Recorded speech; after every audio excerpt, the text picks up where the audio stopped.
একদিকের কাজ ছেড়ে এখন তো চান করে উঠলাম, কিন্তু আর একদিকের কাজ বাকি আছে। আর একদিকের বললে বলা ভুল হবে, মানে কত দিকে যে সামলাতে হয় তার ঠিক নেই, একা হাতে তো সব কিছু। তো নানান দিকের কাজ সেরে চান তো করলাম, মেন কাজই এখন হয়নি। আর এখন বাজে 2টো। এখন বসাবো রান্না দুপুরের জন্য। এমনই হয়, যেদিন সকাল দুপুরে রান্না একবারে করে নিই ভালো, সেদিনকেই ভালো হয়, তাড়াতাড়ি রান্নাটা একবারে হয়ে যায়। আর আজকে না সকালবেলায় মাছ মাংস টাংস কিছুই নিয়ে মানে ছিল না। আর বাড়ির সামনে অনেক মাছালা এসেছিলো, কিন্তু কোনো মাছই ওর বাবার পছন্দ হয়নি, এর জন্য সেই কারণে নেওয়া হয়নি।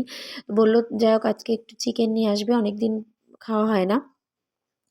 তো তার জন্য এখন এই যে ওর বাবা বললো দুপুরবেলা গরম গরমই রান্না করো। তো আমি সব কাজ সেরে ফেলেছি, এমনকি মানে সাবু জালও হয়ে আছে। আর এখন চলে এসেছি রান্নাঘরে। তো মাংসটা ধুয়ে রেখেছিলাম, আবার একটু ধুয়ে নিতে হবে। আর এদিকে অংশু, ও কি খেতে ভালোবাসে, বলছে রান্না হলে মা আমাকে ওইটা দিবা এটা দিবা, সেটাই ও আর কি দেখাচ্ছিল। তো আগে সবার ফার্স্টে ভাতটাই বসিয়ে দিলাম, কারণ ভাতটা হতে থাক আর আমি এদিকে কাটাকুটিগুলো করে নিই। চালটা না 2 ঘন্টা প্রায় 3 ঘন্টা হয়ে গেছে ভিজিয়ে রেখেছিলাম। আচ্ছা ভাতটা কী হবে, তাড়াতাড়ি হয়ে যাবে, বেশ লম্বা ঝরঝরে হয়। তো আমি এদিকে কাটাকুটিগুলো করে নিলাম ভাত হতে হতে। তারপরে আলুটা ভাজা বসিয়ে দিয়ে আমি এদিকে মশলাটা পেস্ট করে নেব। আর এদিকে আলুটা বেশ লাল করে ভেজে তুলে নিলাম। তার মধ্যে দিয়ে দিলাম মানে তেল দিয়ে জিরে তেজপাতা ফোড়ন দিয়ে পেঁয়াজটা দিয়ে দিলাম। আর পেঁয়াজটা বেশ লাল করে ভেজে নিয়ে তারপরে চিকেনটাও দিয়ে দিলাম। যেহেতু মশলাটা ভালো পেস্ট হয়নি, আর একটু পেস্ট করতে হবে। তো ভাবলাম তাহলে চিকেনটাও একটু ভেজে নিই। তাই এবার মশলাটা পেস্ট হয়ে গেছে। আর এই যে হিটারটাও জল গরম করেছিলাম, ওর বাবা চান করেছে তাই হিটারটা নামিয়ে রাখলাম। আর এদিকে দেখো আজকে না উল্টো হয়ে গেছে, মানে অন্যদিন রান্না যেদিনকে আর কি বেলায় সকাল সকাল রান্না করে ফেলি দুবেলার একসাথে, সেদিনকে তো রান্নাবান্না সব হয়ে যায়। আর ওর মানে বড়মশাইয়ের চান হয় না, দেরি হয় কাজ থেকে উঠতে।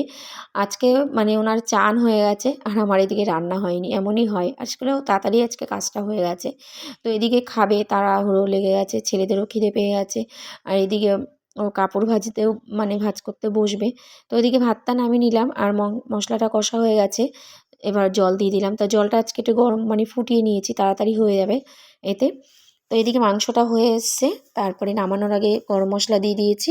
আর এখন সবার জন্য গরম গরম ভাত বেড়ে দিচ্ছি। তো ভাত জুড়া দিয়ে দিলাম, এখন সব খাওয়া দাওয়ার পালা। তা সবাই খাবে, অংশকে খাইয়ে তারপরে আমি খাবো। তারপরে বাকি কাজকর্ম শুরু করব। মানে বাকি কাজ বলতে আবার তো কি বলবো, মেয়েদের এই একই কাজ। এই আবার রান্না করেছি, সেই ওভেন টোভেন মানে সেগুলো পরিষ্কার করে বাসন টাসন ধুয়ে জল টল ভরে মানে জামা কাপড় সব কিছু বাইরে তুলে তারপরে এই যে এখন অংশকে ঘুম পাড়াবো। এখন অনেক বেলা হয়ে গেছে, 4:10 বাজে, এখন ঘুম পাড়াবো।